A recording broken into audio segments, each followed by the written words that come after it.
A Caroline.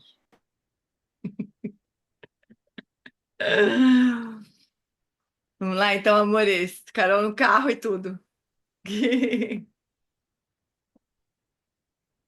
Então, deixa eu compartilhar aqui as preces. Como é que fala? Tô sem prática. Ah, ainda estou aqui. Assisti ontem. Muito lindo. Então, vamos lá, meus bens. A gente pode começar só fazer um silêncio, só um instante, assim, só para aquietar um pouquinho.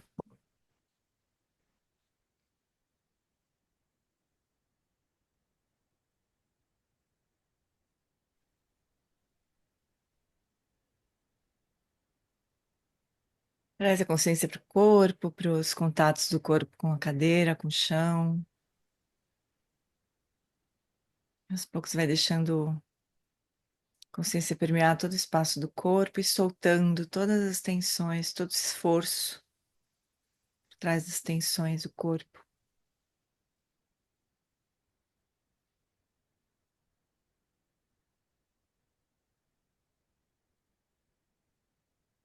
Sente o peito aberto, abdômen bem livre. Talvez você queira agora fazer algumas respirações mais profundas, mais lentas. Ganhe espaço para respirar.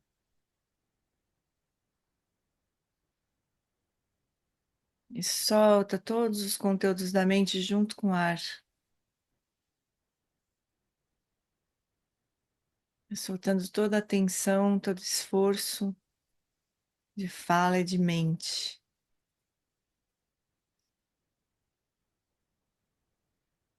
Abre espaço para a nossa prática.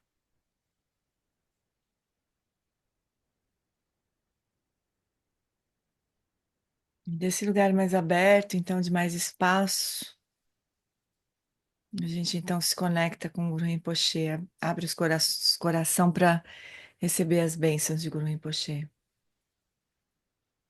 Ontem eu estava lembrando do jeito que o Lama Sonan canta a prece das sete linhas. Aí a gente vai cantar igual o Lama Sonan, se consigo.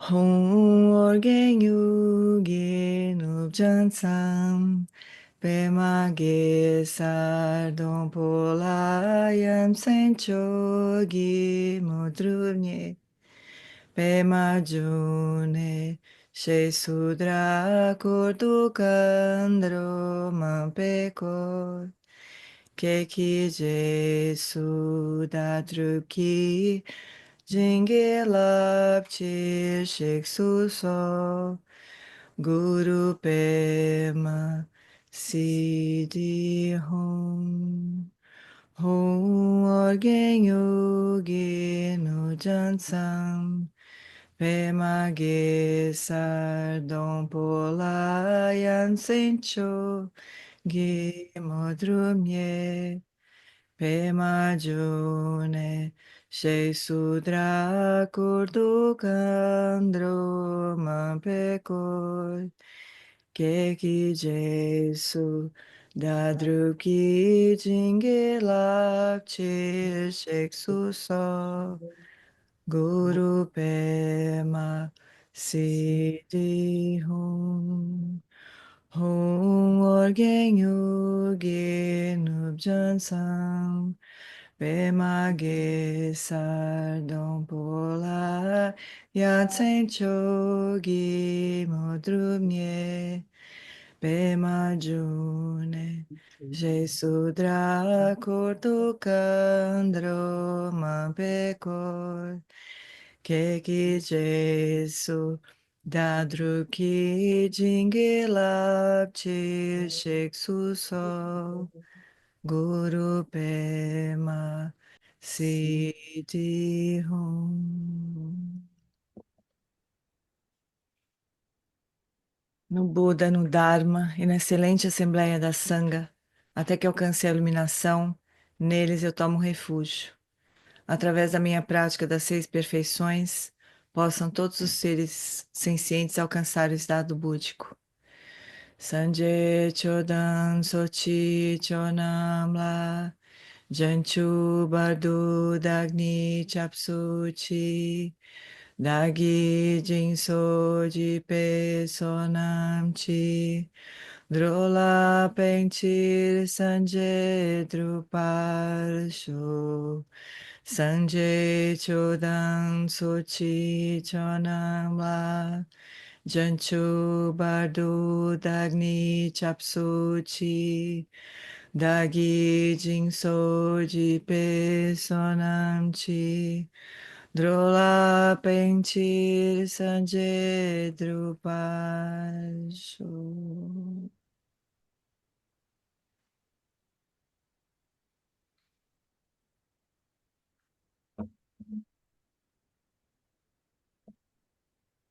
Oiê, gente.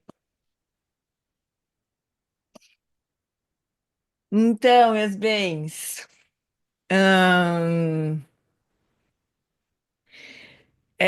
no dia 12 de outubro, que foi o último dia de Guru Rinpoche, o Lama Alan Wallace deu um ensinamento sobre equilíbrio emocional, né? Que seria nesse é, modelo nessa matriz de seis equilíbrios, seria o penúltimo. Ainda vai ter um último, que deve ser no próximo dia de Guru Rinpoche, o dia das Dakinis, não sei bem quando vai ser. Mas aí ele possivelmente vai ensinar o último equilíbrio, que é o espiritual. Então, eu e a Flori, a gente conversou. E a gente pensou que talvez fosse um bom momento de a gente, de eu trazer um pouco para vocês uma parte de equilíbrio emocional que ele não falou, né? Que ele só sobrevoou um pouquinho assim, falou do Paul Ekman, mas trazer a visão do Paul Ekman, né? Das emoções. Aí não sei, a Aline é professora, deixa eu ver, tem mais uma professora aqui. Acho que a Carol, a Nina. Professora do CIB, né, que eu tô querendo dizer, que vão me perdoar, mas a gente acho que vai falar um pouquinho. E muita gente já ouviu falar também, né?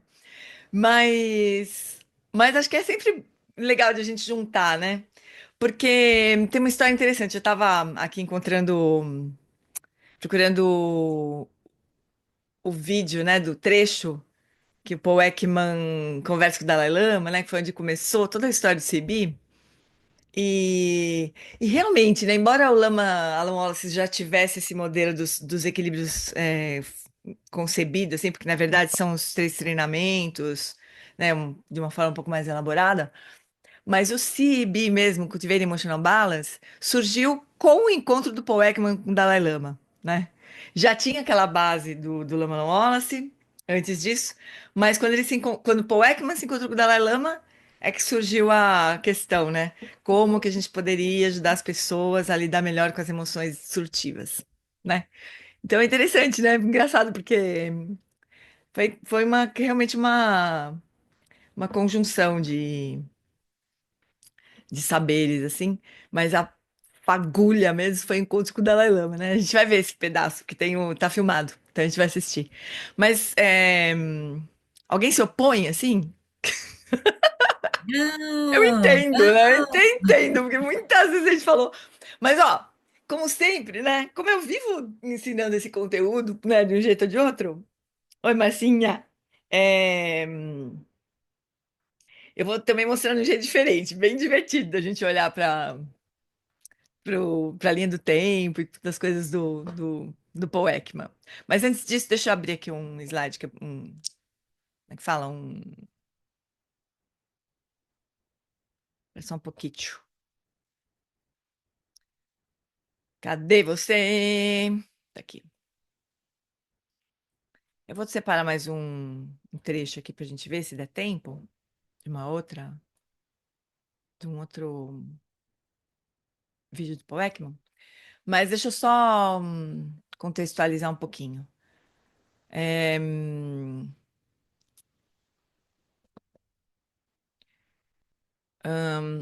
então, isso aqui, ó, deixa eu abrir aqui para vocês. Para quem nunca ouviu falar, né? Esse aqui É a matriz de quatro equilíbrios que o Alan Wallace ensina, né? E que é a base do programa Cultivating Emotional Balance. Eu vou depois deixar esse material, não sei aonde. Onde que eu posso colocar um PPT? Não sei. Acho que, não sei, no Drive, né? Talvez no Drive. Deixar no Drive para vocês. Mas tem um link, eh, tem um link de um vídeo do Alan Wallace falando sobre os quatro equilíbrios, que inicialmente são esses daqui, né? Então, equilíbrio conativo, que ele já explicou. Então, ele explicou já nos encontros o equilíbrio conativo, que seria o senso de propósito, intenção. Ele falou de bodhicitta, que é a melhor motivação possível, né? Que a gente poderia ter aqui no contexto mais budista, né?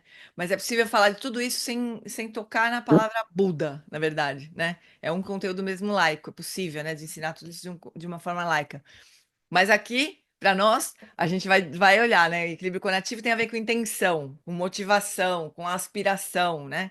Então, nada mais significativo do que a própria bodhicitta, né? A intenção de atingir a iluminação para, por fim, a gente poder fazer alguma coisa pelos outros também, né?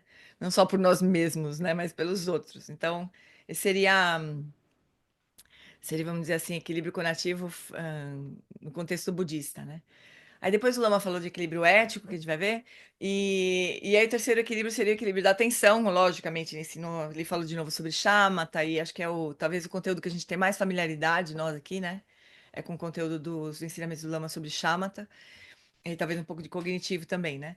Mas aí o terceiro equilíbrio seria cognitivo, e ele passou algumas semanas, como é que fala? Alguns encontros, né, dele, de cada 6 semanas, falando sobre equilíbrio cognitivo. Porque aqui ele traz todo o problema que a gente pode ter com respeito à visão de mundo, né? Mas aqui em equilíbrio cognitivo, classicamente, a gente investigaria a natureza da nossa experiência, né? Então, a gente poderia falar aqui sobre as práticas de Vipassana, todas as práticas de Vipassana, sobre como a gente dá um status de permanência para as coisas que são impermanentes, como a gente solidifica também as coisas que são prazerosas e desprazerosas, né? Como a gente não reconhece que a natureza da nossa experiência no samsara é insatisfatória, né? Não importa para onde a gente apontar, o quanto a gente for capaz de conseguir coisas, né? Isso nunca vai ser satisfatório, né? E por fim, a solidez que a gente dá para as entidades, vamos dizer assim, né? Como a gente reifica todas as nossas experiências, né? Então seriam as três marcas da existência. Mas o Lama ficou durante muitos encontros explorando esse desserviço que a visão da ciência materialista e o impacto que ela tem sobre a nossa forma de enxergar o mundo, né? Mas ele, por fim, cobriu o equilíbrio cognitivo. E nesse último encontro ele começou a falar de equilíbrio emocional, e aqui dentro de equilíbrio emocional, também no CB, a gente faz isso, né? A gente fala das qualidades do coração. Então, o Lama falou sobre as qualidades do coração, né? Sobre as quatro incomensuráveis, nesse último encontro. Já está gravado, quem quiser assistir, eu vou colocar no site também, mas já está no YouTube, a tradução desse último encontro, né? Mas hoje a gente vai falar dessa outra parte aqui que ele não fala, porque é um tema que é o Paul Ekman, que é o expert realmente, né? Que é a parte das emoções. Então é isso que a gente vai fazer hoje se ninguém se opuser.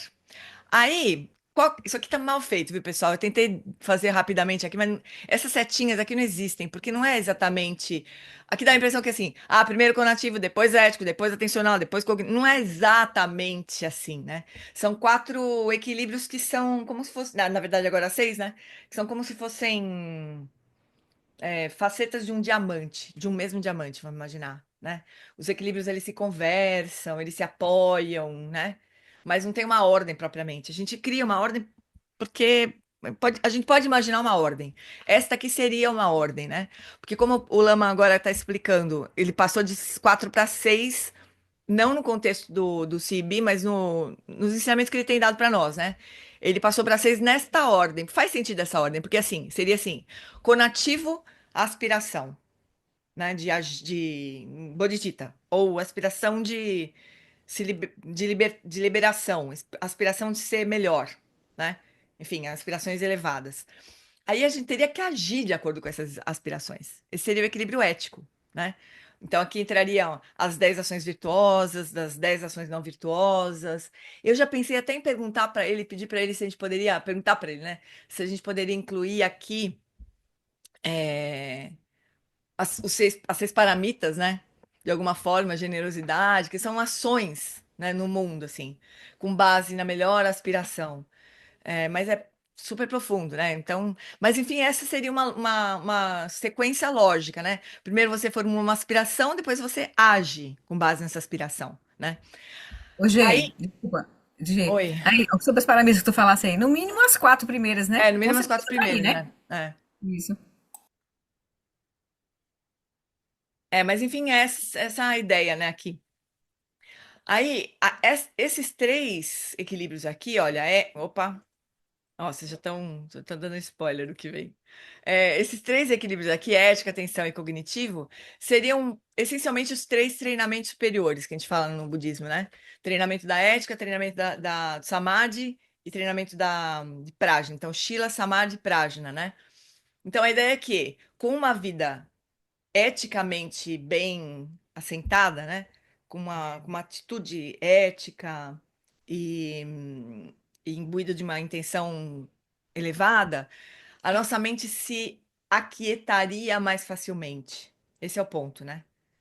Por aí que a gente deveria começar, na verdade. O Lama Santen também dizia isso. É muito difícil uma pessoa ter uma vida completamente negativa, cheia de ações destrutivas, né? Sentar para meditar e ficar ali calmamente meditando, né? É uma coisa que não é muito simples de fazer. Então, a ideia seria essa: a gente construir uma base ética para nossa mente poder acalmar e aquietar, e a gente experienciar a quietude da mente, né? E aí a gente passar a investigar a natureza das coisas, que seria Vipassana, né? Aí a ordem do emocional é mais ou menos, né? Mas assim, em algum lugar a gente precisa. Eu sempre brinco com os alunos do CIB, a gente não consegue falar tudo ao mesmo tempo, né? A gente não tem essa habilidade de fala, né? De, numa palavra, falar tudo ao mesmo tempo. Não tem como, a gente tem que falar uma coisa, depois outra, depois outra. Então, tem que ter alguma ordem, né? Aí a ordem seria, no fim, depois na sequência emocional. Na verdade, se a gente tivesse tudo isso aqui cultivado, assim, as emoções, e também as qualidades do coração, ou de uma forma mais ampla, né? Nossos afetos, os nossos relacionamentos, todos melhoram realmente, né? E aí a gente teria condição, o Lama ainda não falou de equilíbrio espiritual, mas eu imagino que a gente poderia dizer isso, né? Claro que aqui é uma conexão com um caminho mais transcendente, vamos dizer assim, seja ele religioso ou não, né? Mas esse seria o equilíbrio espiritual, quer dizer, a partir daqui a gente seria muito fácil para nós abrir mão do nosso eu, né? E ter ações altruístas verdadeiramente, se conectar com é, como é que é? Transcendente, né? Verticalmente e horizontalmente, como diz o Lama, né? Então, devoção e daí ter relacionamentos mais altruístas, horizontalmente, assim, né? Então, esse é o modelo de seis equilíbrios que o Lama recém concebeu, né? Mas com base no que ele já tinha há muito tempo apresentado, que seria este modelo de quatro equilíbrios, né? Aí, chuchus, vamos ver esse trechinho aqui do Dalai Lama Scientist. Muitas pessoas já viram também. Fico até chateada, mas acho que tem gente que nunca viu, né? Então vamos aí. Tudo bem aí por cá? Por enquanto? Sim ou não? Tá. Então agora nós vamos ver exatamente o momento, o dia do encontro do Paul Ekman com o Dalai Lama, né? A convite, na verdade, acho que ele conta um pouco logo no comecinho, mas a Ivy conta também essa história, né? Que a Ivy sempre teve muito mais conexão com o budismo do que o Paul Ekman, a Ivy Ekman, né? Sempre teve mais conexão com os tibetanos, com o budismo tibetano, por uma razão X, do que o Paul Ekman. Então, quando o Paul Ekman foi convidado para esse encontro com o Dalai Lama, a Ivy é que encheu o saco dele para ele ir, porque ela podia ir junto, né? Então, é engraçado essa coisa. Um pouco por causa da Ive também, né? Que o encontro aconteceu e daí tudo se desdobrou do jeito que foi, né? Mas vamos ver esse trechinho do Paul Ekman conversando com o Dalai Lama e o Alan Wallace traduzindo. O Alan Wallace e o Tutendimpa traduzindo a resposta do Dalai Lama depois, né? Mas olha só que coisa mais interessante essa conversa. Porque o Paul Ekman, o Dalai Lama, ele fala assim, imediatamente antes, ele fala que... Quer ver? Vou voltar um pouquinho até, pra gente ver. Não costumo mostrar muito esse trecho porque os psicólogos podem se ofender. Mas... Mas olha só. 사이콜로지, Ah, peraí. Vou colocar a legenda. particularly Buddhist Ah, psychology, peraí. Eu tenho uma conversa com ela. Não costumo mostrar muito esse trecho, porque os psicólogos se ofendem, né, com essa história. Podem se ofender. Deixa eu ampliar aqui. Tá dando pra ver, né? É, eu vou dar uma parada no meio quando o Alan Wallace estiver traduzindo, porque a legenda tá muito errada. Então eu vou dar uma paradinha pra gente corrigir a legenda um pouco, tá? Mas enquanto o Paul Ekman tá falando, Então, acho que vai ser bom a gente assistir esse vídeo em duas partes. A primeira é essa parte que o Paul Ekman tá explicando pro Dalai Lama a visão dele sobre emoções, né? Depois o Dalai Lama vai dar uma lavada, porque é assim, é realmente pré-primário, né? A visão da psicologia ocidental perto da psicologia budista é infinitamente mais grosseira, né? Mais simples, assim, né? É, Então agora vamos ver, ainda que seja superficial, a visão do Paul Ekman é extremamente sofisticada. Mas aqui nessa conversa rápida, obviamente não deu, não teve como o Paul Ekman explicar para o Dalai Lama, né? A profundidade da visão dele sobre as emoções. Embora seja bem mais superficial do que a visão da psicologia budista, né? Mas não é só superficial, é limitada, porque o que o Daniel Goleman estava recém falando aqui era assim: a psicologia ocidental, o trabalho do Paul Ekman, né, trata das emoções. Como o Paul Ekman vai definir, a gente vai ver. A psicologia budista, no tibetano nem existe essa palavra, emoção. Não existe. Existe a palavra klesha, que é aflição mental. Não é só emoção, né? Então tem apego, a ignorância é um klesha, tudo que perturba a mente. Emoção seria uma partezinha desse conceito de aflições da mente, que é o que perturba a calma da nossa mente, né? Então, claro que é muito mais limitado. Mas o Paul Ekman pegou essa parte limitada e é lindo o que ele fez. A explicação que ele dá sobre emoção é super linda. Então, a sugestão é que agora a gente veja a parte do Paul Ekman, depois a gente volta para esse mesmo vídeo e vê o Dalai Lama explicando. Tá bom? Beleza? Então vamos lá. Hum, Então, olha só. Então, Paul Ekman, ele trabalha com conceitos de emoções universais, né? São emoções que se manifestam de uma mesma maneira por razões semelhantes, né? Com gatilhos semelhantes, de uma forma independente da cultura. Então, ele coloca essas emoções universais como sendo importantes para a nossa espécie humana, assim, né? Do ponto de vista evolutivo.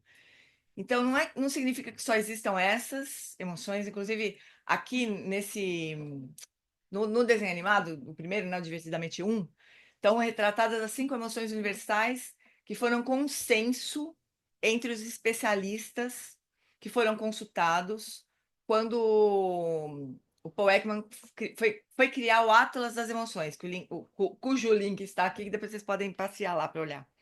Mas o próprio Paul Ekman considerava 7 emoções universais. Depois desse consenso, ficaram nestas 5, né? O trabalho original do Paul Ekman tinha o nojo, a alegria, a tristeza, o medo, a raiva, o desprezo e a surpresa, né? No consenso acabaram ficando só essas 5. Não significa que são as únicas. Por exemplo, vergonha não está aqui, não é universal. Vergonha é muito influenciada pelas culturas, né? Ciúme, uma série de outras. Orgulho, tem várias outras emoções que não são universais, mas são emoções, né? Indiferença, então. Indiferença não é uma emoção para o Paul Ekman. A indiferença nem é uma emoção. Na descrição do Paul Ekman, né? Mas a gente tem isso também. Obrigada, Valma, por me lembrar. Até a própria definição de emoção, é, a gente usa do Paul Ekman, né? Que não é a única que existe também. Mas para o Paul Ekman, a emoção é assim: é como se a gente tivesse um tempo todo um radar funcionando. Um radar. É assim, é o requinte do autocentramento, a emoção, na verdade. Porque é assim, é como se a gente tivesse um radar funcionando o tempo todo, né? E quando alguma coisa que for ameaçar ou potencializar o nosso bem-estar, a emoção surge. Então, é, é um processo, né? Acontece em etapas, assim, envolve muitas coisas ao mesmo tempo, assim. E isso é influenciado pelas nossas avaliações. E aí tem reflexo no corpo e na mente.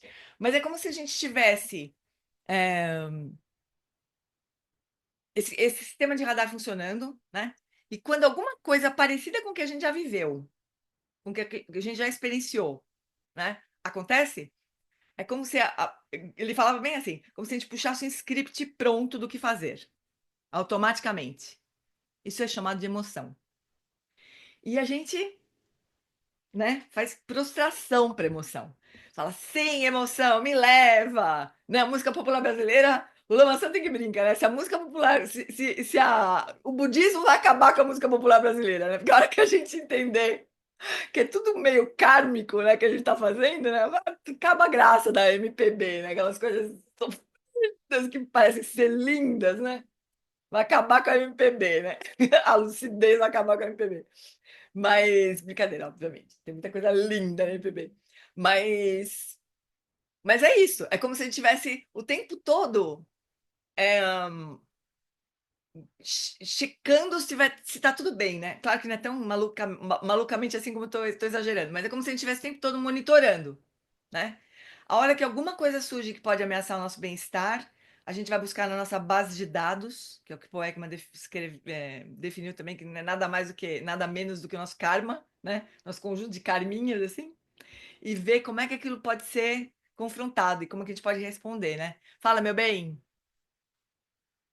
Ô, Gê, como eu Hum, não fiz esse bi, né? Então, tem diferença, assim, entre emoção e sentimento? tem. Pô, é assim, o Paul Ekman não define propriamente sentimento. Ele fala de uma forma meio solta, assim, como se fosse a mesma coisa, né? Mas a forma mais correta, eu acho, de a gente entender sentimento é como se fosse uma coisa mais elaborada, sabe? Emoção é automática, ela surge automaticamente. Sentimento é uma coisa mais elaborada, né? Então, amor. Estaria mais para quatro incomensuráveis do que para emoção, o sentimento, sabe? Coisas que a gente pode cultivar, que a gente pode nutrir, que a gente pode. Para o bem e para o mal. Por exemplo, o ódio, na verdade, você estaria mais para sentimento. Embora o Poekman fale sobre o ódio como sendo emoção, né?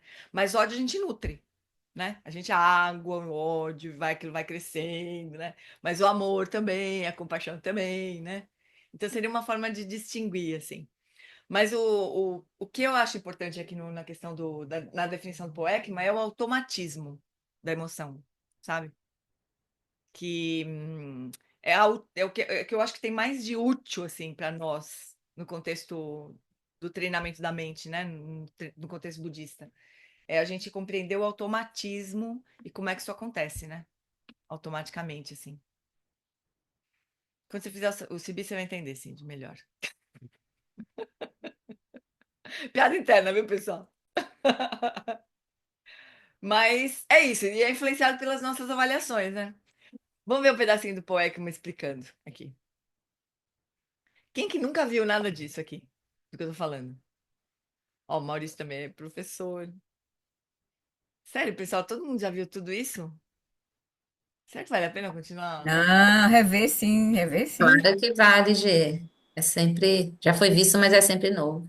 Tá, Pode A gente rever, nunca viu pode tudo, a rever. gente nunca vê tudo, nunca vê tudo. tá bom. Só o rostinho do Dalai Lama, quando o Paul Ekman começou a falar, deu até para. É muito engraçado. Ele faz uma cara, tipo assim, né? Quando ele vai. É porque realmente. Depois vocês vão ver quando ele for falar, né, da visão do budista, né? Vocês vão ver. Não tem nem graça, né? Não tem nem graça, é muito superficial, né? Mas super valioso. Não, mas agora a gente vai ver um vídeo do Paul Ekman explicando.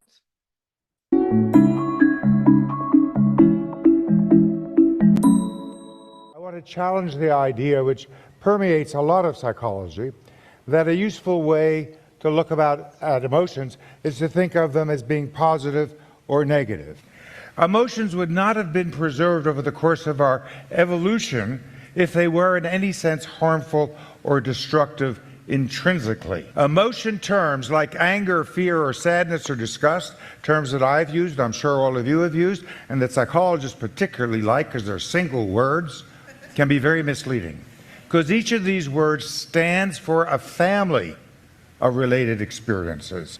You're driving on the freeway and suddenly another car comes towards you at an amazingly fast speed. Do you think about what to do?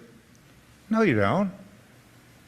You have an appraisal system that recognizes the danger, that does complex computations on the speed and angle, and you adjust the brake or the gas or the wheel, and that all happens in a fraction of a second. If you had to think it out, you'd be dead. Now, a very fast, complex appraisal system can save our lives, but it makes our lives miserable also because we're sometimes quite wrong. If consciousness isn't in it, we're not being able to consider in a mindful way what's going on. We are biased to see threats that aren't there, rather than to not recognize threats. And that's built into our nervous system. Now, most of us in the middle class world do not live in a world where there are lots of immediate threats, but we're biased to see them. So the issue, if we want to improve our emotional life, is to introduce awareness into it. Now, I don't think we can introduce awareness into the appraisal process itself, but we can learn what are the social contexts that often trigger and result in emotional behavior that we later regret. If we want to improve our emotional life, is to introduce awareness into it. There are opportunities in that gap to learn through practice, whether it's meditative practice or Western-based practices, to become aware that the impulse has arisen and to choose whether to engage or to let it pass.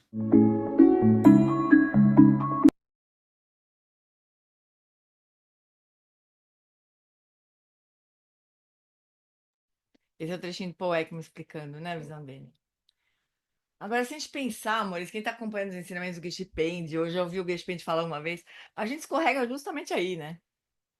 Então, assim, ao mesmo tempo que perto da visão da psicologia budista, essa visão sobre as emoções é simples, é onde a gente escorrega, é onde estão todas as cascas de banana. Não adianta a gente ter, nem o Geshe Pende fala, né? O 7-1 todo dia lá, né? Assim, é, não importa, assim, o quanto a gente se acha um grande praticante, o ponto é que a gente escorrega na raiva, a gente tropeça né, na irritação, na ansiedade, no medo, é aí que a gente tropeça. Então é super importante também, né? A E eu gente. acho que, para mim, até aumenta, porque vem a sensação de frustração, sabe? De você ouvir tanto. Eu fico, meu, quanto tempo ouvindo o Geshe, né? E ainda caindo nas mesmas cascas de banana, assim. É, Além de tudo, piora a nossa é, situação. é, exatamente. Então, por isso que eu acho muito valioso, sabe? Eu, para falar a verdade, eu já comentei com vocês, talvez, eu quando vi a primeira vez essa linha do tempo do Paul Ekman, eu chorei. Deu uma choradinha, assim. Porque eu achei tão claro, sabe? Tão importante a gente poder. Tão valioso a gente ter uma coisa dessa para explicar, né, de uma forma mais gráfica que essa daqui. Então, isso aqui é como a gente escorrega na casca de banana. Casca de banana poderia ser chamada de evento aqui na linha do tempo do Paul Ekman, né? Então a gente escorrega nas cascas de banana. Então, isso aqui é como acontece a emoção no tempo, né? Então a gente tem um evento que é a casca de banana, mas tem nós pisando na casca de banana. Quer dizer, tem nossos karmas ali, olhando uma casca de banana, pulando em cima dela para pisar. Então não aconteceria, nenhuma emoção aconteceria, a gente não teria ações destrutivas e estados emocionais de que jeito, se a gente não tivesse os karmas para isso, que o Paul Ekman chama de base de dados emocionais. Mas isso aqui são os nossos karmas, a nossa propensão a escorregar na casca de banana na hora que a gente pisa nela, né?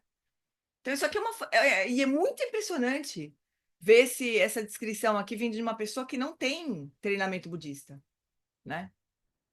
É muito, muito impressionante. Então é isso, os nossos karmas são tocados, né? E se a gente tiver distraído, né? Pior, se a gente já tiver irritado, pior. E se a gente não tiver uma motivação é, explícita, né? Porque como é que funciona? O gatilho do episódio emocional, ou da emoção, é o evento, quer dizer, alguma coisa que alguém fala, que a gente lê, ou que a gente lembra, ou alguma coisa que acontece, né? Que toca a nossa base as nossas propensões kármicas, né? E é também influenciado por como a gente está naquele momento, né? Então, se a gente tem se a gente tem oh, raios! Se a gente tem uma motivação bem clara, se a gente cultiva a bodhicitta, né? Cultiva é, as qualidades do coração, qualquer coisa que a gente realmente. A nossa prática, né? Se ela realmente tá permeando a nossa mente o tempo todo, quanto mais ela estiver permeando a nossa mente o tempo todo, mais positivamente ela vai influenciar. E quando a gente se perder da nossa motivação, da nossa prática, da nossa devoção, darará, aí a gente é realmente pessoas comuns. E nós vamos escorregar nas cascas de banana como qualquer pessoa, né? Então, a condição não quer dizer que é só a prática que ajuda aqui, mas qualquer intenção altruísta, não estou dizendo que precisa ser budista para ter uma condição anterior favorável, né? Mas a nossa prática age aqui, exatamente aqui, né? Para a gente não escorregar nos nossos karmas, não tropeçar nos nossos karmas, né? Mas isso aqui é automático. E as emoções, na origem, assim, para que as emoções servem, né? O poeta me explicando. As emoções não existiriam ainda na nossa experiência se elas fossem completamente inúteis para a gente, né? Na visão evolutiva, assim, darwiniana, né? Elas acontecem ainda porque elas têm um propósito, elas nos protegem, elas nos ajudam, elas têm um propósito. E tem que ser, para isso ela precisa ser realmente automática. A gente o exemplo que ele dá, você está dirigindo e vê um caminhão na sua frente, você não pensa no que você tem que fazer. Você simplesmente desvia, né? Então, as emoções são para ser automáticas. Só que essa é a visão do Paul Ekman. Mas para nós, são kármicas, né? E se a gente continuar respondendo automaticamente aos nossos karmas, a gente vai continuar girando no samsara.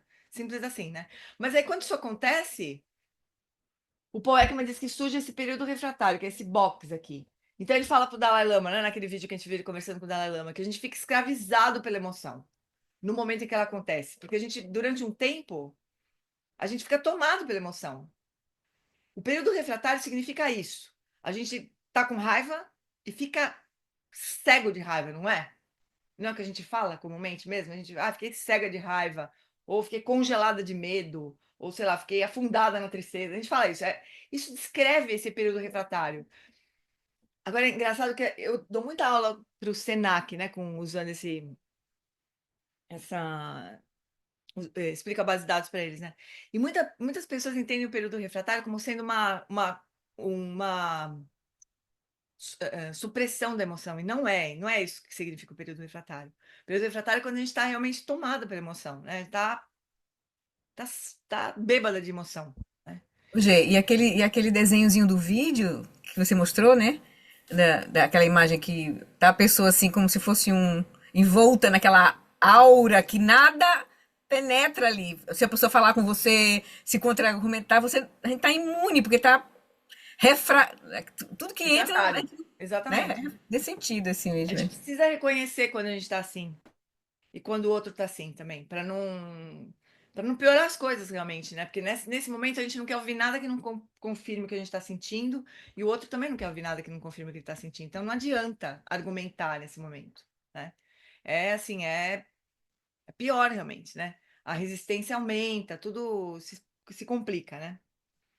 Então, aí, uma vez que a emoção se instalou, né? A gente vai poder sentir isso no corpo, a gente sente mudanças na nossa mente também, né? Dependendo da emoção, a gente tem uma sensação de expansão, de avançar, né? Como na raiva, ou de se conter como no medo, de se proteger como no medo. A gente tem mudanças de energia, né? Que a gente pode perceber também. E aí a gente vai agir de forma construtiva ou de forma destrutiva. A ideia do equilíbrio emocional é ter cada vez mais ações construtivas, né? Não é suprimir isso aqui, porque isso vai acontecer enquanto a gente não eliminar os nossos karmas todos, né? Mas a gente vai. Se a gente olhar as emoções, elas podem ser muito interessantes para apontar os nossos karmas, né? Elas estão apontando os nossos karmas. Quando surge a emoção, ela está falando, ó, tá aqui, ó. É uma mina, como se fosse um mapa, né? Dos nossos karmas, das nossas tendências kármicas. E o ponto nosso, amores, inicialmente, como diz, como os ensinamentos do Gespen, né? De a gente cuidar das emoções destrutivas, né? De não se deixar levar e ter usar os antídotos, né, para as emoções destrutivas, é, é esse ensinamento inicial que a gente precisa realmente, né? Todo mundo precisa. Os praticantes, as pessoas leigas, todo mundo precisa, né? De refrear as emoções destrutivas. Agora que a gente está tentando jogar um pouco de luz, né? A gente não tá querendo suprimir, mas suprimir tá valendo também. Na visão budista tá valendo. É melhor ser, que nem Shantideva falou. Se está com raiva, haja como um pedaço de pau. Não faz nada. Nem que seja suprimindo realmente. Né? Porque karmicamente a, o custo, né, de ceder a uma ação destrutiva, né, acender uma tendência kármica, para nós, temos para os praticantes, é, é andar para trás, né? É muito pior, né, quando a gente tem essa visão, né? Mas é isso, cada vez que a gente tem uma. E o Lama Santen falava isso, né, também. Eu lembro do Lama falando isso sobre sonhos, né? Quando a gente tem sonhos aflitivos, né? Os sonhos também são karmas sendo mostrados ali nos sonhos, né? A gente não deveria acordar e falar, ai, que bom, foi só um sonho. A gente não deveria fazer isso. Não é que vai acontecer, não é que os sonhos sejam premonitórios, não é nada disso. Mas os sonhos também estão apontando os karmas que a gente tem, né? Então a gente poderia usar também as coisas que acontecem nos sonhos, né? Para a gente refletir sobre as nossas propensões kármicas, né? Sobre os nossos karmas. O que faz com que a gente reaja, né? Emocionalmente? São as nossas propensões kármicas, não interessa se é no sonho, se é né? Se a gente, especialmente se a gente acordar, ai, né, que horror, que é um sonho horroroso, que eu tive. Pega isso daí e pratica com isso também, né? Reflete sobre isso também. Então é disso aqui que, né, a gente está falando desse nível das emoções, né? E a ideia da, de a gente olhar para as emoções é justamente para a gente não se atrapalhar, para a gente não escorregar no caminho, né? Então não é um ensinamento que precisa ficar de fora, sabe? O Lama devia falar mais disso aqui, em equilíbrio emocional também, sabe? Das emoções destrutivas, né? Mas é que ao longo de todas as falas dele, ele falou tanto sobre ética, né? Muito do que o Alan Wallace trouxe sobre o equilíbrio ético, ele já estava falando das emoções destrutivas, né? Como se o equilíbrio emocional estivesse lá na ética, na verdade. Porque é meio básico, realmente, né? A gente não bater no coleguinha, não furar o olho do coleguinha, é meio básico mesmo. Não devia estar aqui no fim, né? Do caminho, assim, né? Mas é onde a gente vai escorregar cada vez mais, talvez em níveis mais sutis, assim, né? Mas quando a gente olha para dentro, para olhar para isso que nos faz reagir, nos faz para as nossas cascas de banana, assim, né? Talvez elas sejam mais sutis, mas estão lá, né? Enquanto a Gente, gente escorregar. se a gente olhar os 3 níveis, né, do próprio treinamento do caminho nosso, budista, né? O nível mais inicial é da disciplina, é da gente conter. O nível mais profundo é a gente transformar, usar anti, transformar em virtude. E o nível mais profundo mesmo, aí é que vai atuar, digamos assim, depois na nossa mente mais sutil, é o livro de liberar de fato, né? Que a gente aí não vai fazer nada, vai só liberar realmente. Aí tá atingido lá no corpo sutil realmente, a consciência substrato, né? Então é um processo assim, né? Tem muitas camadas, né? Mas seja como for, para nós, assim, é matéria-prima para nós, para nossa prática, não é pouca coisa, né? Agora vamos fazer uma brincadeira. Ah, pera, só deixa eu terminar de.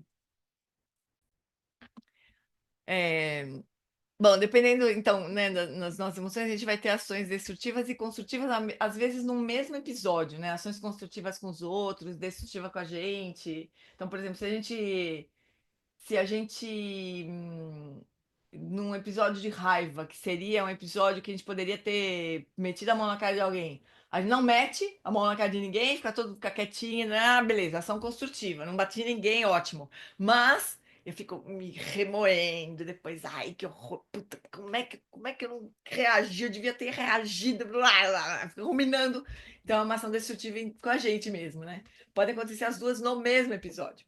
E daí, passada a onda emocional, a gente vai ficar de algum jeito, no fim, né? Pode ser que a gente fique aliviada, tem esse episódio que passou, ai, que alívio, né? Ou ai, que horror, como é que eu podia fazer isso? Como é que eu pude falar isso para o outro? Culpa. Quer dizer, a condição posterior aqui também pode ser variada, né? Então, eu queria mostrar para vocês um videozinho muito divertido. Primeiro, eu vou colocar aqui e vou ver quem que já viu esse vídeo. Quem já viu esse vídeo chamado Snack Attack? Quem já viu? Alguém já viu? Ninguém viu? Sim, Hã? já vi, já A vi. Lana já viu, a Cindy já viu, quem mais? A Cris também já viu? Tá. Mas nós vamos ver de novo e vamos fazer a linha do tempo da velhinha depois. Nós vamos construir a linha do tempo para treinar. Lá que não sabe se viu. Tá. Então, peraí, deixa eu. Tá, compartilhei. Então, a gente vai assistir e depois vai fazer a linha do tempo da velhinha para a gente treinar a linha do tempo. No começo não tem som mesmo.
Essa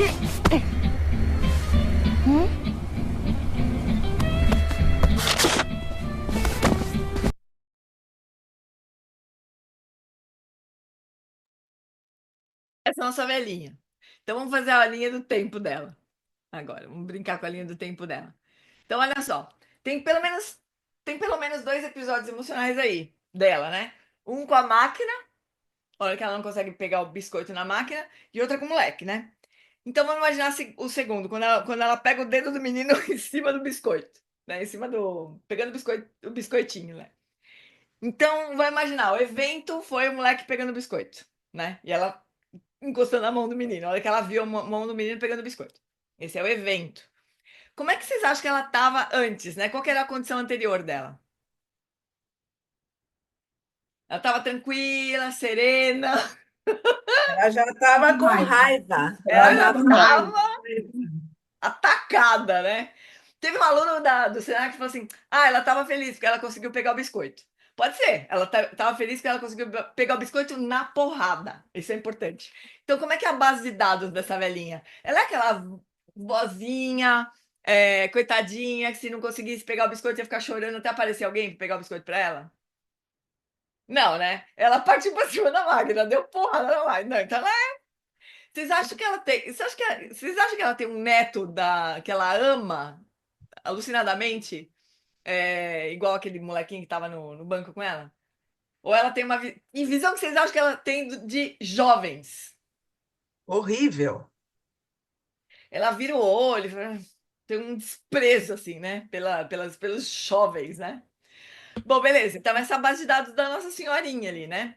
Ela é irada, né, Ela é viu? irada, ela é muito brava.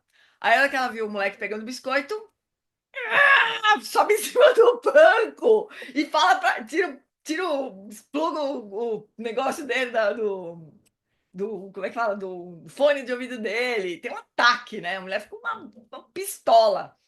Ela esmaga o resto do último biscoito. Quer dizer, não tem nada de construtivo nesse episódio emocional. Acho que só a velhinha barbarizou mesmo, né? Bom, beleza. Aí ela foi pro trem e ainda pá, baixou o negócio. Tá. Então, esse é o episódio emocional da velhinha, né? Com, com, com o folgado, entre aspas, do moleque. Agora vamos ver como é que termina a história.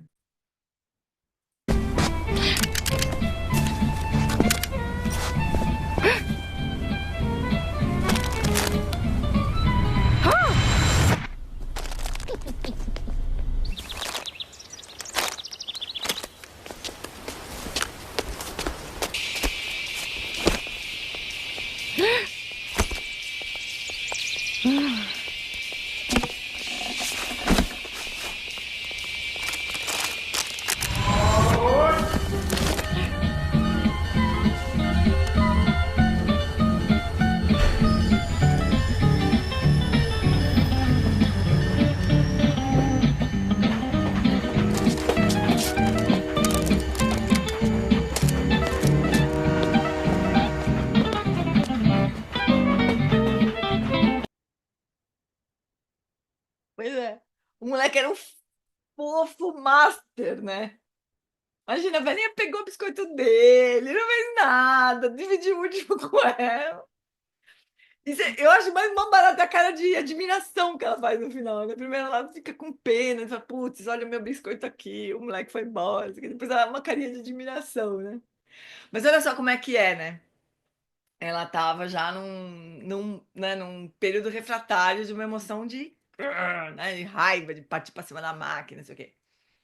E a visão que ela tinha, quer dizer, o karma que ela tinha que, né, filtrava o olhar dela sobre um jovem. Quando nessa segunda sequência, que aparece mais como se fosse a câmera mais distante, né? Obviamente que é um desenho animado, mas uma câmera mais distante, a cara que ela faz, desprezo,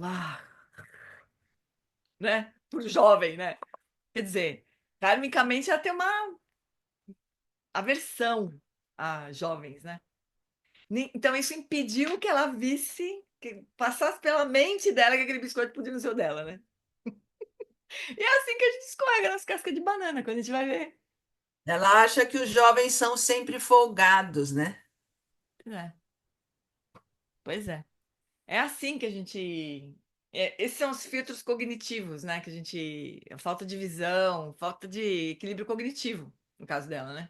E de atenção também, porque ela não conseguiu nem perceber que ela não lembrava que ela tinha colocado o biscoito dentro da bolsa dela. Então faltou todo que é tipo de equilíbrio aí. Faltou todo. Não tem nenhum equilíbrio funcionando nessa mulher nesse episódio, né? Você falou certeza que é professora aposentada. Pode ser mesmo professora aposentada.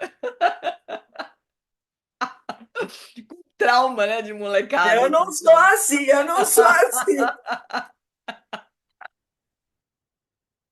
Ela que assim já tá vendo o futuro dela, assim. Mas esse vídeo é muito bom para explicar a linha do tempo, assim, quando você não tem muito tempo, né? E pra você enxergar. É, a emoção cessa rapidinho quando ela tem consciência ali, né? Finalzinho. Pois é, o problema é que nem sempre é tão fácil, né? Nem sempre fica tão óbvio assim a besteira que a gente fez, né? Talvez não teve como. Ela não tinha nem o que fazer para, em vez de enxergar o que ela fez, né? O mundo tá contra mim. Essa mulher tinha isso mesmo, assim, né? O mundo tá contra mim, a máquina não funciona. Esse moleque roubou meu biscoito. É um. É um karma triste que essa senhorinha tem, né? Viu, Gê? Visão de E mundo é mesmo. bom a gente rever, rever, rever, porque cada vez que a gente vê outra coisa. Que nem agora, na hora que eu estava vendo, eu me lembrei daquele. Você vai lembrar de que contaram para nós que um. Acho que um gueixe que foi assaltado, né, O no Alonso. aeroporto. Aí ele começou a correr. Você lembra dessa história, Gê? Aí ele começou a correr. Eu me lembrei dessa história, que ele começou a correr, correr, correr. Conta aí o final pra galera. É. O Alonso estava com ele, né? Um gueixe, que o Alonso estava acompanhando, daí o gueixe foi assaltado e saiu correndo atrás do ladrão, e o gueixe saiu correndo atrás do ladrão também, e gritando alguma coisa, o Alonso não entendia. Quando o Alonso entendeu, o gueixe estava falando: Olha, é seu, você não está me roubando, eu estou te dando isso, você não precisa. Quer dizer, ele já queria liberar o karma ali mesmo, né? Não, estou te dando, não tenho karma nenhum contigo, você está liberado, né? Para não criar karma pro ladrão, né? Exatamente isso que eu fiquei pensando. Se ela É, fosse uma venha do bem, se ela não fosse uma professora aposentada, assim, né? Cris? Se ela não fosse uma professora, o que que ela ia fazer? Olha, você está comendo meu biscoito, mas vamos dividir, você é, entendeu? Você não está pegando em mim. Se ela fosse do bem, né? Eu falo, senhora, não é da senhora, é o meu biscoito. Não, é, quer ver? Ela abria a bolsa, pronto. Porque a pessoa está no outro padrão de vibração, né? é, Mas ali o padrão muito. tudo errado. Não tinha nada funcionando direito ali. Não era uma generosidade, né? Não tinha um traço de generosidade nela, né? E ela não prestou atenção quando ela colocou o biscoito na bolsa. Então, é bem, né, claro, assim, né? O quadro. Mas como o Maurício falou, ela imediatamente se arrependeu quando ela viu. Só que, às vezes, a gente não tem essa sorte, né? De ficar tão óbvio, assim, a besteira que a gente tá fazendo. E aí a gente vai repetindo, né? Então, é isso, né? Essa história. Aí, então acho que é a grande sacada do Paul Ekman, né? É de como que define gatilho, né? Nossa, eu tô com. Agora eu abri o mesmo negócio do Senac aqui. Desculpa, peraí, deixa eu trocar aqui. Abri o PowerPoint do Senac. O ponto todo mesmo é a gente sacar o gatilho, né? O que que é o gatilho? Parar de culpar as coisas externamente, assim, né? Agora eu acho que a gente podia voltar e ver a, a fala do Paul Ekman com o Dalai Lama ainda. A resposta que o Paul Ekman dá, que o Dalai Lama dá para o Paul Ekman. E a gente vai ter que dar uma paradinha por causa da legenda, que tá horrorosa. Tá bem ruim. Peraí. Então, deixa aí. Então, o Daniel Goleman, ele estava querendo, então, comparar, né, a visão. Opa, não estou compartilhando, né? Ele estava, então, tentando comparar a visão. Oi, Laca, fala, Bela. Tava fechado teu microfone. Queria só perguntar, eu fiz uma pergunta no chat, mas acho que você não viu. A nossa genética, ela está nos karmas também, nessas Com propensões? certeza. Na visão Isso, budista, sim, né? tá bom. Nosso Era corpo, né? O corpo que a gente tem, nosso corpo é kármico. assim, Ser, mas é kármico. Mas até uma, essa questão genética, né? não, Já está bem discutível, assim, né? Porque existe o fenômeno da epigenética, quer dizer, a forma como a genética se manifesta mesmo, né? Como a estrutura genética se manifesta. E isso pode ser mudado em sei. algum grau, né? Não é tudo, obviamente, nem todo tipo Eu lembro de quando manifestação. a minha mãe falava assim da gente, quando a gente ficava, perdia a paciência, assim, sabe? Tipo estupim curto. Ela falava assim, ai, raça de ramos. Não E o é. meu avô era Esse assim, tipo de coisa nunca não vou acho que ver. seja genético, né? É mais aprendido realmente, mas coisas, traços genéticos também podem ser, a manifestação pode ser, a expressão, né, genética pode ser modificada, né? Isso é transmitida nas gerações seguintes, né? É muito interessante isso. Então, bom, o Daniel Goleman está fazendo, que está tentando fazer, é uma conversa, assim, né? Bom, Paul Ekman, emoção destrutível que causa é, dano para os outros. Mas a visão budista é muito, muito diferente. Então, agora o Dalai Lama vai explicar qual é a visão de, do equivalente, né, ao conceito de emoção, assim, na visão. Então, aqui que a legenda está um pouco ruim já, o que o Toten Pao disse, né, que está traduzindo essa parte que o Dalai Lama falou, é que existe um momento inicial em que a gente apreende o objeto, né, a gente percebe o objeto, sem nenhuma sobreposição, ainda sem nem reificar, quer dizer, sem nem achar que existe algo ali externamente, completamente separado de algo aqui internamente, completamente de forma independente, né? E que depois aí a nossa mente começaria a sobrepor conceitos, né? Começaria a elaborar conceitualmente, aí reificando e se complicando toda. Mas que teria. E aí a pergunta que ele faz, acho que logo na sequência, assim, teria também uma. Teria como distinguir esses momentos em que em que nós simplesmente percebemos o objeto de forma ainda não conceitual, né? Para uma forma onde a gente começa a sobrepor, teria como distinguir esses processos no cérebro? Essa é a primeira pergunta que o Dalai Lama faz, né? E acho que na época os cientistas nem entenderam direito o que o Dalai Lama estava perguntando, mas vamos ver. Da psicologia budista, a primeira coisa que acontece, né, que, quando começa a dar ruim, porque nesse primeiro instante, né, que o Lama fala aqui, né, no primeiro instante a gente só apreende a flor, só percebe, né, mas em seguida a gente reifica, quer dizer, a gente fala, tem uma flor ali e tem eu aqui, não é, obviamente, né, desse jeito, assim, então, a gente não fala isso, né, mas é como se existisse realmente uma flor, e eu sou uma pessoa percebendo aquela flor que existe de uma forma independente. Isso significaria dizer que aquilo é uma flor, independente de mim, que estou aqui observando aquilo e nomeando como flor, né? Todo mundo que observar aquilo vai dizer que é uma flor, né? Porque ela é uma flor, né? Independente de mim, independente da consciência que está aprendendo aquela flor, né? Começa a confusão aí. E uma vez que isso é feito, uma vez que a gente fala aquilo é a flor e eu sou eu, a gente começa, eu gosto de flor, que nem aparece aqui no videozinho, né? Ai, que maravilhoso que é flor. Ai, quanto tempo faz que eu não ganho flor, né? Então, ó, aí é uma cognição falsa. Eu adoro flores, você pode ficar alegre, ou, ai, faz tempo que eu não ganho, ninguém me dá mais flor, ninguém tem me dado, faz um tempão que eu não ganho flor de ninguém. Aí começa a confusão toda, né? Mas isso na psicologia budista não é nem emoção destrutiva, porque não tem esse conceito, mas isso já é uma perturbação da mente. A ignorância já se instalou, né? A Jane ganhou flor, a flor que eu adoro, que eu ganhei, que a Carol sempre inventa e chega na minha casa. E se não chegasse, puxa vida, esse ano ninguém me deu flor. Tristeza, é complicação total. Mas tem muitas etapas que vêm antes da alegria de ver uma flor, ou da tristeza de não ver uma flor, sei lá, né? Primeiro esse momento da ignorância, da não compreensão da originação dependente, né? Oi, Darcy. Não, é isso. Se a gente puser uma lupa nesse primeiro momento, a primeira, me parece, né?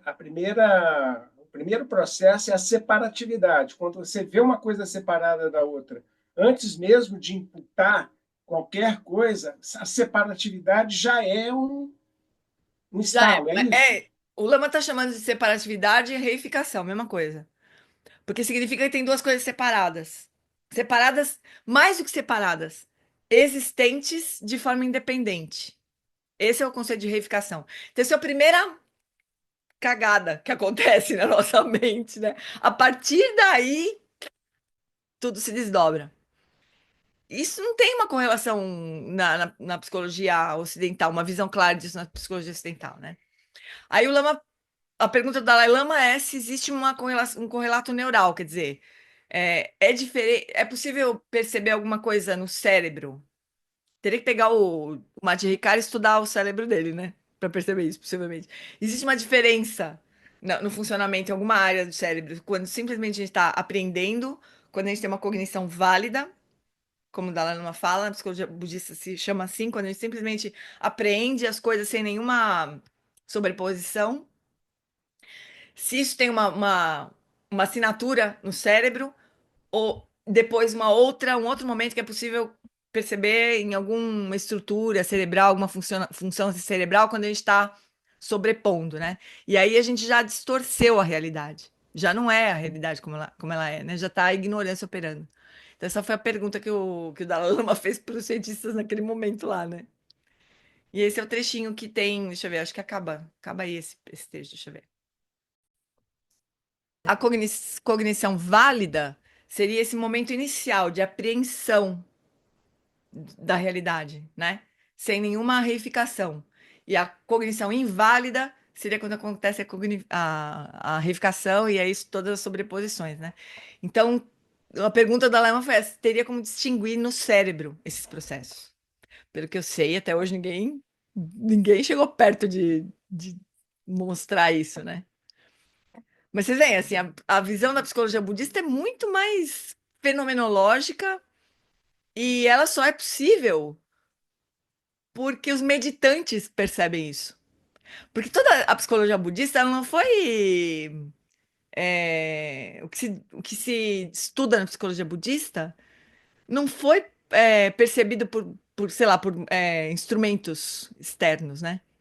Foram os meditantes observando a própria mente, como a própria mente opera. É assim que é descrita a psicologia budista. Não é uma outra pessoa falando como é que o cérebro da outra pessoa funciona. É o meditante que tem já um samadhi suficiente para perceber esses processos todos acontecendo e descreveu tudo isso. Então é outra coisa, é uma outra ciência. É a ciência contemplativa, realmente, né? Então, muito antes de surgir a raiva, acontece a cognição válida, depois a reificação e a raiva. Então, aí, quem está seguindo o Gespend, né? Ele fala que são duas sabedorias. Os obscurecimentos emocionais, que seriam as emoções destrutivas, e os obscurecimentos sutis ou cognitivos, que seria a própria reificação, né? Então, para a gente eliminar completamente na verdade, é o último tipo de obscurecimento que o Buda eliminou. Os Bom dia. cognitivos. Oi, só um pouquinho, Valma. Repete. Fala. Não ia pedir para você repetir o que você acabou de falar. Os dois. Então, tem dois tipos de obscurecimentos, né? Os obscurecimentos. Eu não estou lembrando a palavra, não é emocional, Aflitivo. aflitivos, né? Que são esses ligados às emoções destrutivas, os emocionais. Mas não é, aflitivo não é só emocional, né? Aflição, como a gente estava falando no começo. Aflição mental tem é uma descrição mais ampla do que emoção, né? Mas seria tudo que perturba a nossa mente. Então, esse é um tipo de obscurecimento aflitivo. E o cognitivo é justamente essa mente que não que percebe as coisas, que reifica as coisas, né? Que o Geshe Pen chama de mind of self-grasping. E é difícil traduzir essa palavra do jeito que ele fala, porque seria a mente que se fixa a uma essência independente. Então, cada vez que ele fala mind of self-grasping, se for falar isso, eu perco tudo que ele já falou na sequência, então não dá para traduzir. Então, seria do jeito que ele fala assim, seria a mente de fixação a um eu, ou ao eu, né? Separado. Tem o eu e tem o que não é o eu, né? Separados, intrinsecamente. Esse é o obscurecimento cognitivo. E esse é o último tipo que a gente vai conseguir eliminar ao longo do caminho do Bodhisattva, né? Lá no fim, não sei qual Bhumi lá, né? Que o Buda foi o último tipo de obscurecimento que ele eliminou. Então, quando o Geshe está falando sobre isso, na verdade, tudo que ele fala sobre as emoções destrutivas seria um pouco mais. A gente poderia usar mais né, o conhecimento da psicologia ocidental até. Mas quando chega nos obscurecimentos cognitivos, aí tem jeito. Aí tem que ser a sabedoria da vacuidade, né? Oi, Mila. Darcy, não sei. Gê, quando você fala da psicologia budista, é porque ela vem da experiência direta, né? Do meditador, do mestre, né? Da pessoa. E aí a psicologia ocidental é da observação do sujeito em relação ao objeto, né? Seria isso, então, Seria. a diferença. Seria. Porque ainda que o. Eu não sei dizer exatamente, né, Mila, mas é que ainda que os psicólogos ocidentais, ainda o Freud, né, lá no, sei lá, na psicanálise, os psicólogos que iniciaram qualquer visão da psicologia, eles possam ter refletido sobre a própria experiência, né? Eles não tinham uma mente treinada como um meditante. Então, a observação que eles foram capazes de fazer eram limitadas, vamos dizer assim, pelo grau de estabilidade mental que eles tinham, né? Então, Uhum. isso que é diferente, não é que é só uma questão de treinamento, né? Os meditantes, eles treinaram a mente para ter uma estabilidade, uma concentração, né? Um samadhi, que permitia que eles observassem como a mente operava de uma forma a partir de uma base muito estável, né? Que quem não tem esse treinamento não consegue fazer. Simples assim. Pode até ser pessoas muito perspicazes, como certamente eram, né? Esses psicólogos que descreveram. Ou observavam fenômenos externos, como foi o caso do próprio Freud, né? Observava os pacientes, né? Fenomenologicamente, assim, né? E descreviam as doenças e tudo mais. Mas a observação em primeira pessoa, ela exige um treinamento em meditação, né? Que os psicólogos ocidentais não têm. Então é uma outra ciência. Se eu for pensar assim também, a psicologia budista também tem a ver com esse desenvolvimento do estado de consciência, né? Exatamente, E, exatamente. e a psicologia ocidental, ela tem muito relação com o nível de conhecimento, na verdade, que o sujeito É. tem em relação a um certo. São Uhum. coisas diferentes, na São coisas verdade, diferentes, também. são ciências diferentes. São ciências diferentes. É. Mas e aí esse grau aqui que o Dalai Lama explicou por fim aqui é muito budista realmente, né? Mesmo dentro das tradições dos yogis, foi o Buda que descreveu a vacuidade, né? Foi o único professor que trouxe essa sabedoria mesmo. Ô, A sabedoria Gê, da vacuidade, quer dizer, da originação dependente, né? Foi o Buda, mesmo com todos os yogis indianos que foram mestres dele, ninguém tinha, antes do Buda, não existia essa descrição ainda, essa visão, né? Da sabedoria da vacuidade. e Oi, oi. O Lama Alan, ele fala, acho que num dos vídeos ainda do equilíbrio cognitivo, né, que foram tantos, exatamente eu não me lembro qual foi exato, ele fala que o ponto da ciência contemplativa que, diferentemente da ciência ocidental, né, da perspectiva da ciência ocidental, a perspectiva da ciência contemplativa, de certa forma ele diz, a gente vai desenvolver uma objetividade interna.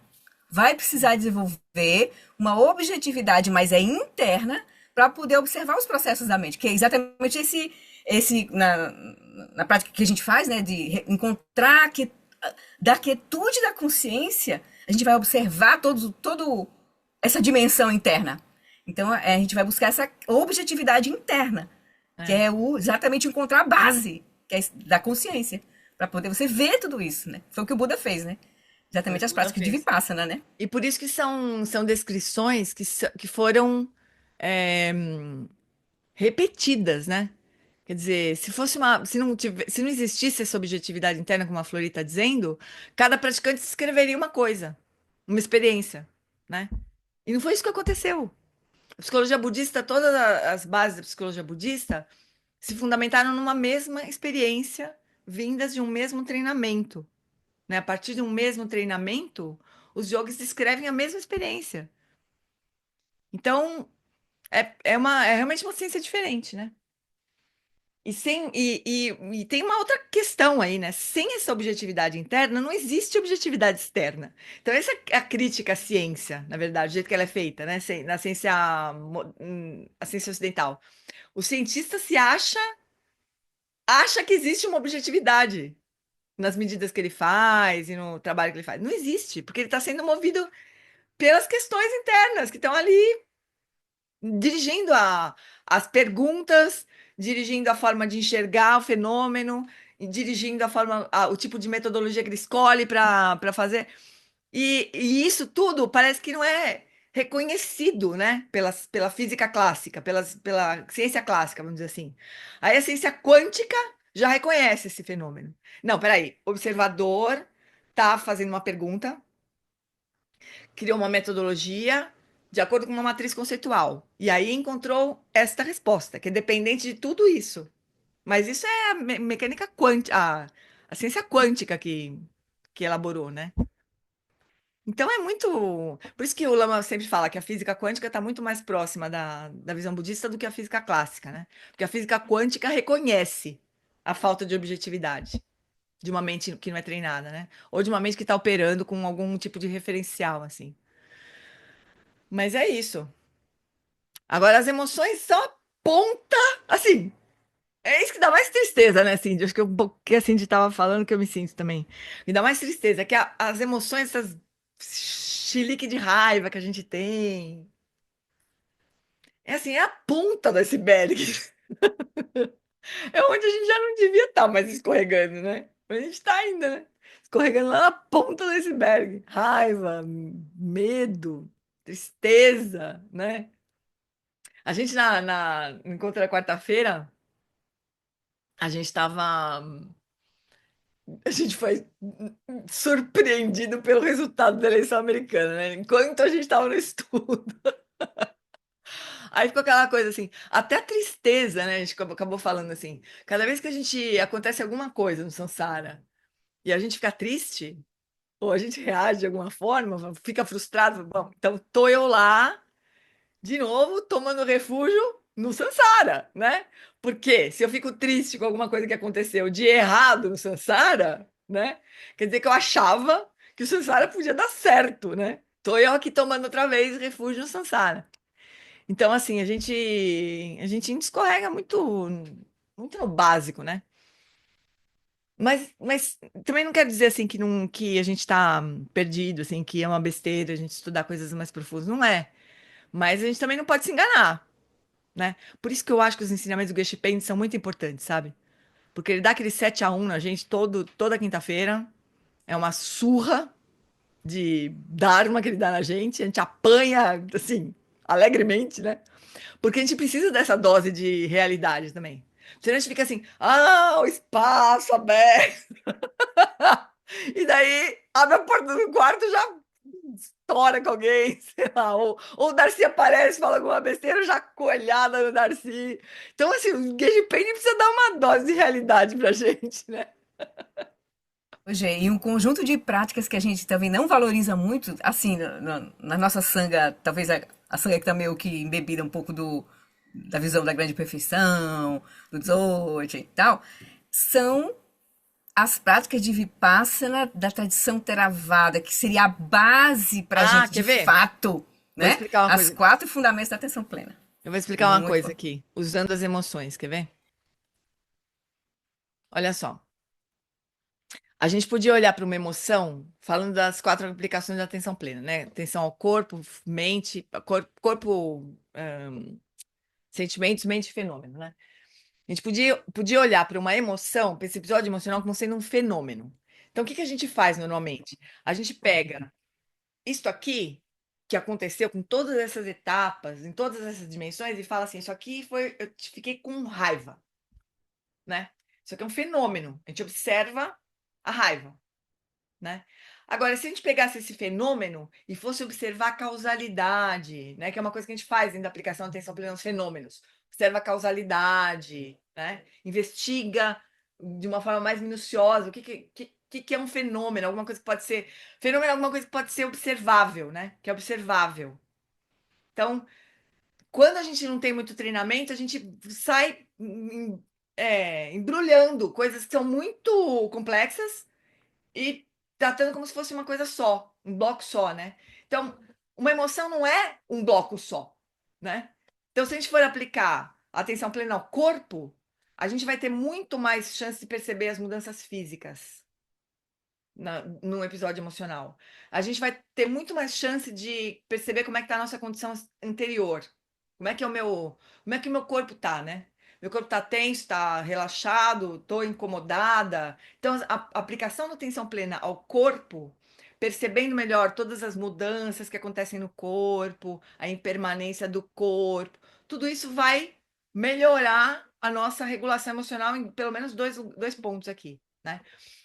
A aplicação da atenção plena aos sentimentos, ela tá aqui, ó. Porque quando algum evento toca na nossa base de dados, a primeira coisa que acontece é um gosto ou eu não gosto. O gosto ou não gosto, ou a indiferença, como disse a Valma lá no começo, ela é a base de toda a gama de emoções. Todas as emoções partem daí. Do um gosto ou não gosto, tanto faz, que tá aqui. Tá bem no ninho aqui da emoção. Se a gente percebesse, quando alguma coisa acontece, a gente já começa a querer se afastar, ou já começa a querer se agarrar, ou não tá nem aí, se a gente percebesse essa primeira reação que a gente tem a tudo, né? Que é o segundo da aplicação da atenção plena, é os sentimentos, eu gosto, não gosto, tanto faz. A gente poderia ter muito mais condição de ganhar a liberdade aqui entre o gatilho e a expressão da emoção, né? E, obviamente, se a gente tivesse habilidade de investigar os fenômenos mentais como passageiros, como não sendo eu, a gente, obviamente, lidaria muito mais com os estados emocionais, com as mudanças que acontecem na nossa mente por causa de um estado emocional, né? Então, dá para pegar as 4 aplicações de atenção plena e jogar na linha do tempo. Falar, olha, por que treinar as 4 aplicações de atenção plena nos ajuda na regulação emocional? Nesse contexto, a gente não está querendo atingir liberação, né? A gente está falando com pessoas tipo nós, pessoas comuns, tipo nós, né? Então, seria uma primeira camada, vamos dizer assim, das 4 aplicações de atenção, da atenção plena, né? Como que treinar a entender melhor os fenômenos no corpo, os sentimentos, do gosto, não gosto, tanto faz, da mente e de tudo que acontece, dos fenômenos, da lei da causalidade entre as coisas, da relação entre tudo, né? Como é que isso poderia ajudar na regulação emocional? Eu acho que é uma primeira grande aplicação, né? Desse conhecimento. E Gê, e eu renovo aqui. A última pedido que a gente fez quando o Lama Alan deu o último retiro em 2020, online, que ele desse ensinamento sobre as 4 aplicações da atenção plena, junto com os fatores mentais. Estou falando isso porque se você tiver a oportunidade de conversar com ele, que a gente vai, acho que seria muito interessante a gente ter, assim, com ele, as 4 aplicações da atenção plena, que a gente não teve, assim, um retiro com ele, assim, né? Entendeu? Eu acho que super base para a gente ter as práticas de Vipassana mesmo, assim. Avançar nas práticas de Vipassana. é que Flor, eu duvido muito que os os dois, topassem voltar para esse tema, sabe? Ele falou que sim. Mas ele Ai, falou, eu ele acho que deu ele resposta enlouqueceu. naquele Olha, dia. ele enlouqueceu. É. Fala que sim pra tudo. Tudo você pedindo uma sim, Ó, sim. mas eu acho, Zé, Mas depois a que negociação do tema não é bem assim, sabe? É. Não, eu digo assim, mas não, a gente precisa só expressar o que a gente acha que seja valioso para nós, né? Assim, enquanto nosso treinamento, né? E eu acho que ele também está vendo as dificuldades que as pessoas estão passando, né? Nos retiros, né? E as É. faltas de base, né? Então, eu acho que, para mim, assim, seria minha. Se puder contribuir, seria meu pedido, assim. Entendeu? Anota aí. É. Então é isso. A gente. Esse foi uma introdução breve aqui à parte do equilíbrio emocional que o Lama não apresenta. E daí, na semana que vem, a gente então estuda a primeira parte dos ensinamentos do Lama, né? Ele junta. é, Ele coloca. Eu até fiquei pensando, né, que. Na verdade, nesse ensinamento que eu traduzi, o último que a gente vai estudar semana que vem, é, ele fala que as quatro incomensuráveis são aspirações. Então, quase que cabe dentro do equilíbrio conativo, sabe? Porque são aspirações, né? Mas ele toda a vida colocou como equilíbrio afetivo. Inicialmente ele chamava de equilíbrio afetivo, né? Depois, por fim, ficou equilíbrio emocional, que eu acho que confunde um pouco. Porque equilíbrio emocional está falando de emoções, né? Parece que é uma coisa só limitada. Aqui não está falando só de emoções, está falando de relacionamentos, de afetos, né? De conexões. Mas eu fui voto vencido. Eu pedi para ele voltar, chamar de equilíbrio afetivo, e me ignorou, então tá bom, ficou equilíbrio emocional, né? Mas equilíbrio emocional vai compreender tanto essa parte toda do Paul Ekman, essa compreensão mais profunda das emoções, né? Quanto as quatro incomensuráveis. Então, aí na semana que vem a gente vai estudar as quatro incomensuráveis. Começar, pelo menos, né? A estudar. Beleza? Então, desculpa se eu incomodei, sei lá, quem já viu muitas vezes aí, mas é, acho que fazia sentido, né? Passar de novo por isso. Até para ver qual que é né, do que a gente está falando, né? Como se a psicologia ocidental ajudasse, né, a preparar o terreno para as quatro incomensuráveis poderem realmente surgir, né? Porque se a gente não. Vocês veem, né? Ensinamento do Geshe Pende, né? Ele começa com equanimidade. Sabe lá o que é equanimidade? Ele já começou essa última vez, essa última quinta-feira, ele falou assim: olha, equanimidade para cultivar bodhicitta, né? Equanimidade, que é a base, já não é fácil.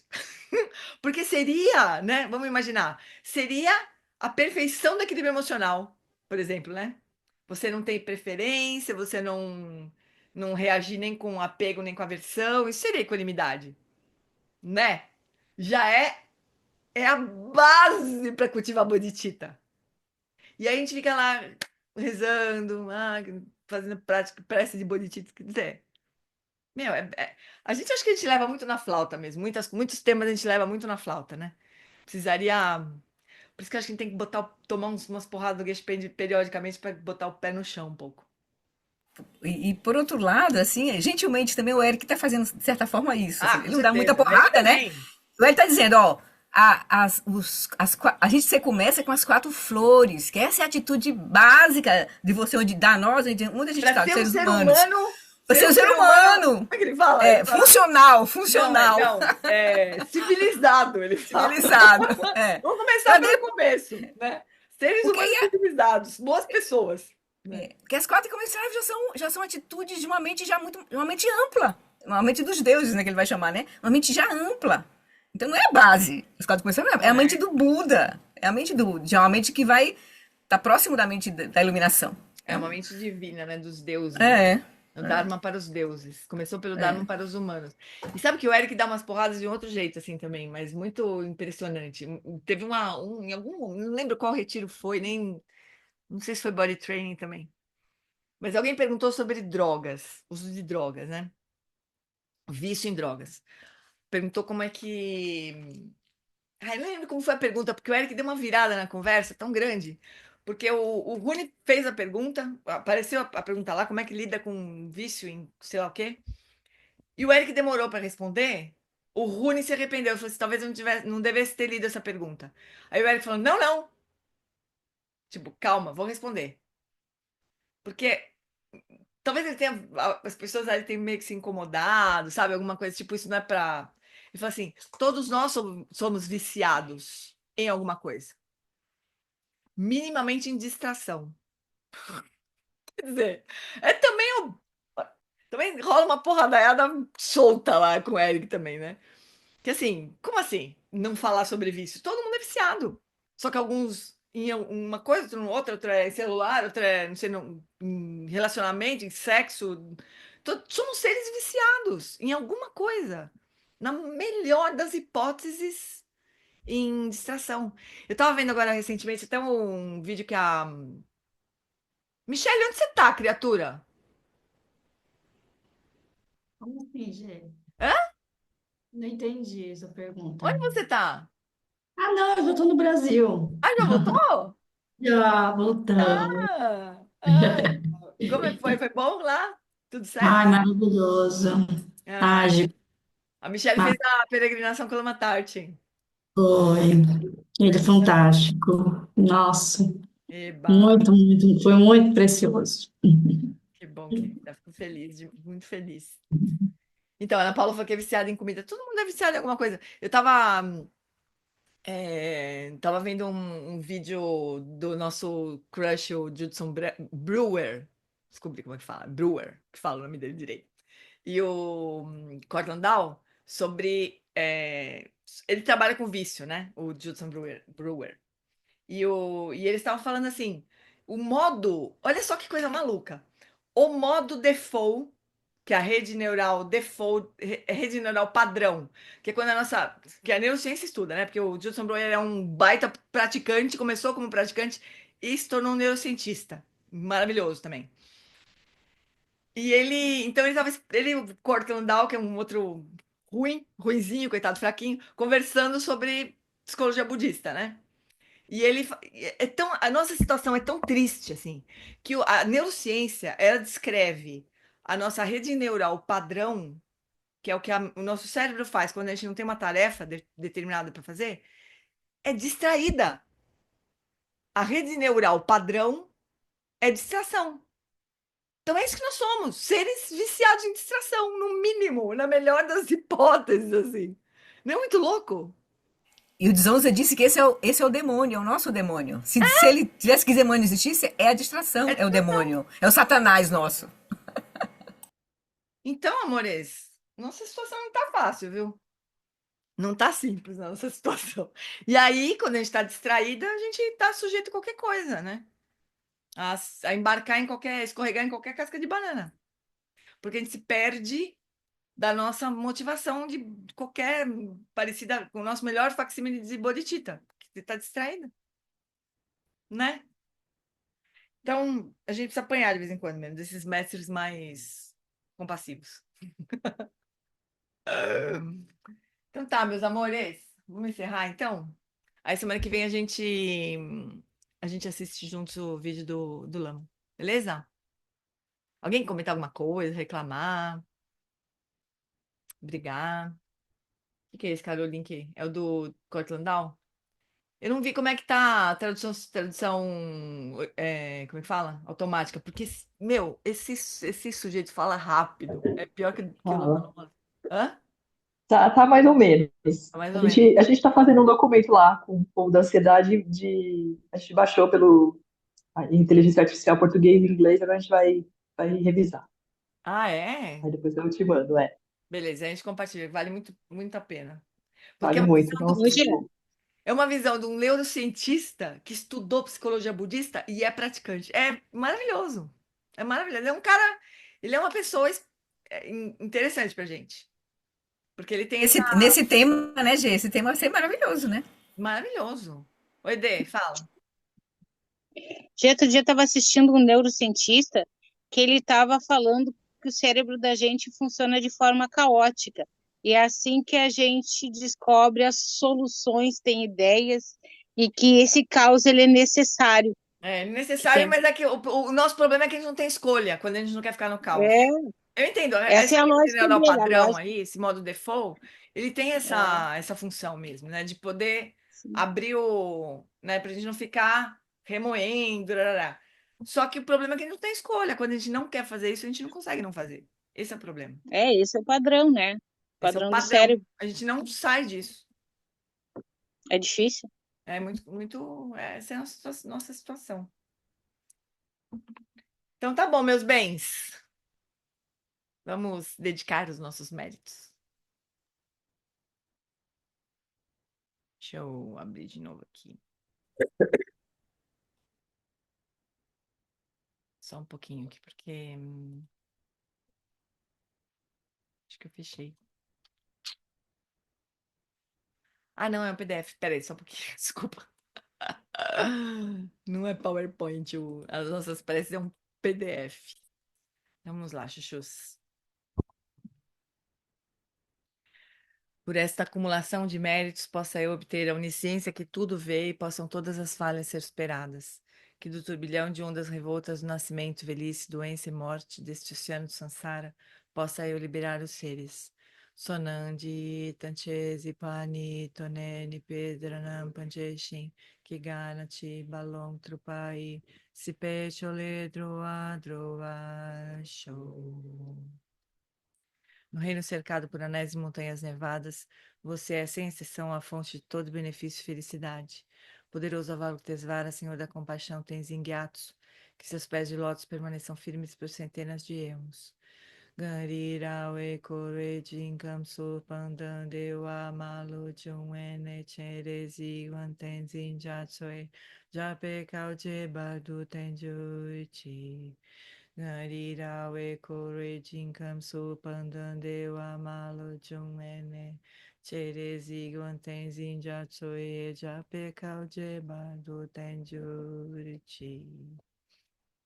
Que o professor Shakyamuni, o grande Vajradhara, e aquele que sustenta os mistérios de todos os Jinas, Padmasambhava, possam firmar os pés de lótus daqueles que sustentam os ensinamentos e fazem com que os feitos do Buda brilhem como o sol e a lua.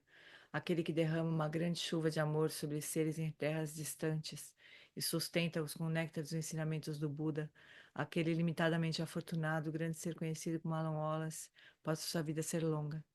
Em Jambuvipa em geral, especialmente no Ocidente, você ilumina os ensinamentos dos Jinas como a luz do sol. Ó Mestre, possam sua longevidade e seus feitos ser muito extensos e possa você guiar todos os seres no caminho da liberação. A extensiva tradição da transmissão de Padmasambhava é a escola da tradução antiga da grande perfeição. Do John Limpa é o sustentáculo desses ensinamentos da essência definitiva. Que seus profundos termas possam ser preservados pelo estudo e pela prática, para que não diminuam até o final da existência condicionada. Que a extensiva tradição do grande ordem se estenda como espaço, e o esplendor dos tesouros espirituais que são sua atividade iluminada brilhe pelas 10 direções. Que os sinais da virtude irradiem-se até preencher os cantos longínquos da terra e os ensinamentos durem e floresçam. Emarro, Amitabha, magnífico Buda da luz infinita, com um grandioso Senhor compassivo Avalokitesvara à sua direita e Vajrapani à sua esquerda, cercado por uma assembleia de incontáveis Budas Bodhisattvas, nesse local maravilhoso de infinita alegria e felicidade, que é o reino celestial de Sukhavati, o paraíso da bem-aventurança. Quando chegar minha hora de partir desta vida, possa eu seguir para lá sem qualquer outro nascimento intermediário, e ao renascer nesse lugar, possa eu ver Amitabha face a face. Que esta minha fervorosa prece de aspiração possa ser abençoada pelos Budas Bodhisattvas das 10 direções, para que possa ser atendida sem o mais sutil obstáculo. Teyata Panchendriya Vabodhanaya Soha. Que a grande tradição da Bhattacharya do mestre Padmasambhava e do rei Trisundeutzen possa florescer e permear os 3 reinos. Que a presença das 3 joias nunca se separe do fluxo mental dos seres, assegurando assim um sublime bem-estar através dos 3 tempos. Quem locho sun rin luche zan lin sa sun cha papel droju cho sun não adami drau do sun gelesho. Por esta virtude, possa eu rapidamente realizar o lama de Odiana e possa eu conduzir todos os seres sem exceção a esse estado de realização. Gewadinyo Duda Gorgan Lama Drukuni Droachika Malupa Dei Salagopar Show.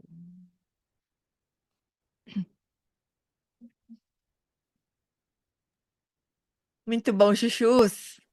Saudades que eu tava de você. Maravilha, Gê. Obrigada, Bem, Beijocas. Até semana que vem, Obrigada, gente. Gê. Obrigada, Obrigada. Gê. Obrigada. Beijo. Beijo a todos. Tchau, gente. Beijo.